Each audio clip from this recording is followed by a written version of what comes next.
Aujourd'hui, on va s'intéresser à la lecture de l'heure. Comme tu le sais sûrement, on peut lire l'heure sur plusieurs objets. Mais sais-tu qu'on peut lire l'heure de deux façons différentes? Il y a des objets où l'heure est inscrite avec des chiffres. Et il y a des objets où il y a des aiguilles. Tu peux lire l'heure sur un téléphone portable. C'est facile. Il suffit de lire les nombres inscrits. Ici, il est 9h41 minutes. Dans la maison, il y a des appareils comme le four ou le micro-ondes qui t'indiquent l'heure. Là aussi, c'est très facile de la lire. Ici par exemple, il est 7h23. Tu peux aussi lire l'heure sur une montre. Il existe des montres numériques où il te suffit de lire les nombres inscrits. Par exemple, ici à gauche, il est 4h07 minutes. Et il existe aussi des montres à aiguilles, où il est moins évident de lire l'heure. Ici, par exemple, à droite, il est 10h10 minutes.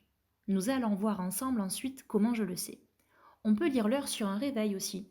Comme pour la montre, il existe des réveils numériques et des réveils à aiguilles. Enfin, on peut lire l'heure sur une horloge murale. On en croise beaucoup, elles sont accrochées au mur. La plupart du temps, les horloges sont à aiguilles. Aujourd'hui, on va apprendre à lire l'heure avec les aiguilles. Et pour ça, on va se servir de l'horloge que tu as fabriquée. Pour lire l'heure avec des aiguilles, tu as besoin d'aiguilles bien sûr. Une petite qui indique les heures et une grande qui indique les minutes. Mais tu as aussi besoin d'un cadran. Les nombres inscrits tout autour du cadran sont toujours les mêmes et toujours au même endroit. Ce sont les nombres de 1 à 12. On lit l'heure pour se repérer dans une journée et s'organiser, pour ne pas être en retard au travail ou à un rendez-vous, pour aller dans un magasin, pendant les heures d'ouverture par exemple. Un jour dure 24 heures, c'est-à-dire 12 heures plus 12 heures. C'est pour cela qu'il y a les nombres 1 à 12 inscrits sur le cadran pour lire l'heure. Les 12 premières heures sont les heures du matin, même s'il fait nuit pendant les premières. Quand la petite aiguille montre le 1, on dit qu'il est 1 heure du matin. Quand elle montre le 2, on dit qu'il est 2 heures du matin. 3 heures du matin,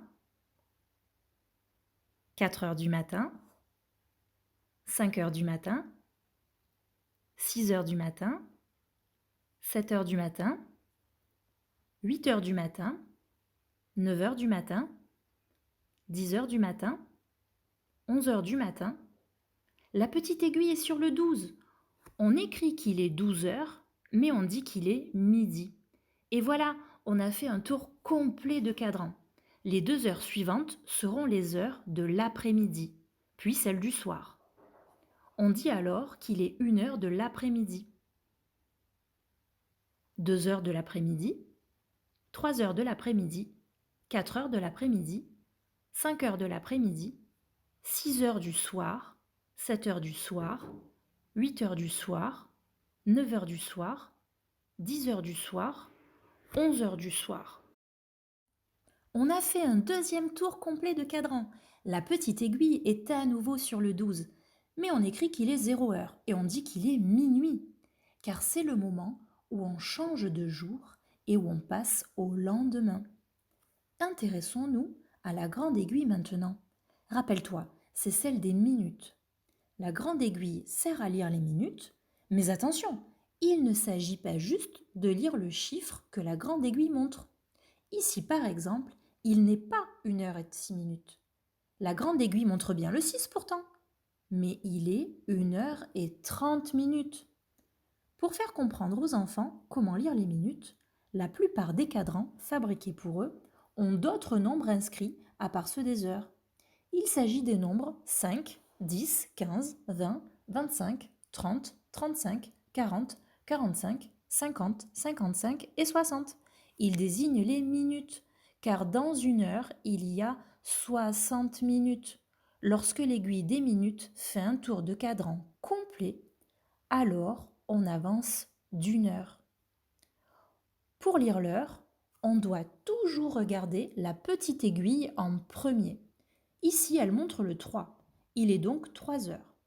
Et la grande aiguille, elle, montre la toute première graduation après 60. Il est donc 3 heures et 1 minute. La grande aiguille a avancé d'une minute encore. Il est 3 heures et 2 minutes. La grande aiguille a maintenant avancé de 5 minutes en tout. Il est donc 3 heures et 5 minutes. Attention, la grande aiguille montre le 1, mais il ne faut pas te tromper. Il n'est pas 3 heures et 1 minute, car les grands nombres 1 à 12 tout autour du cadran désignent les heures pour la petite aiguille. Il est donc bien 3 heures et 5 minutes. La grande aiguille est maintenant sur le 3. Cela veut dire qu'elle a avancé de 15 minutes depuis qu'il est 3 heures. Il est donc 3 heures et 15 minutes. On dit aussi qu'il est 3 heures et quart, car la grande aiguille a parcouru un quart du cadran. Un quart, c'est comme une part de pizza quand la pizza est coupée en 4. Tu entends le début de 4 dans quart, pour t'en rappeler. Regarde, voici un quart de pizza.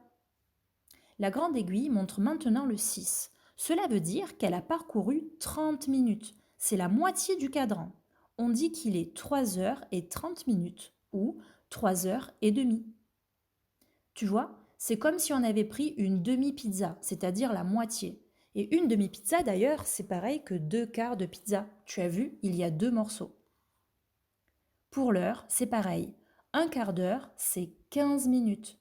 Une demi-heure, c'est 15 minutes plus 15 minutes, c'est-à-dire 30 minutes. La grande aiguille est maintenant sur le 9. Elle a parcouru 45 minutes depuis qu'il est 3 heures. Il est donc 3 heures et 45 minutes. Mais on dit aussi qu'il est 4 heures moins le quart, parce qu'il manque encore à la grande aiguille un quart d'heure pour faire un tour complet de cadran et aller jusqu'à 4 heures. Comme ici, regarde, il manque une part de pizza pour avoir une pizza complète. Il en manque donc un quart. Et bien pour l'heure, c'est la même chose.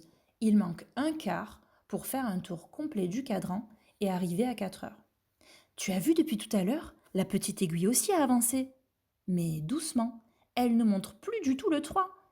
Mais même si elle est tout près du 4, tant qu'elle n'a pas encore complètement atteint le 4, il est toujours 3 heures, il ne faut pas te tromper. La grande aiguille a presque fait le tour du cadran complet.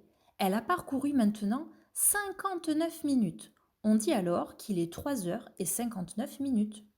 Ça y est, la grande aiguille a fait le tour du cadran. C'est-à-dire qu'elle a parcouru 60 minutes. 3 heures et 60 minutes, ça n'existe pas, car au bout de 60 minutes, on passe à l'heure suivante. Il est donc 4 heures et 0 minutes. On dit qu'il est 4 heures pile. Voici ce que tu dois retenir. La petite aiguille désigne les heures. Ce sont les nombres écrits en gros.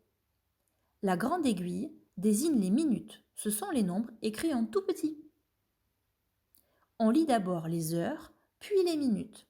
Tant que l'aiguille n'a pas complètement atteint un nouveau nombre, alors on ne change pas d'heure. Ici, il n'est pas encore 4 heures, seulement 3h59. Lorsque la grande aiguille est sur le 3, on dit qu'il est écart.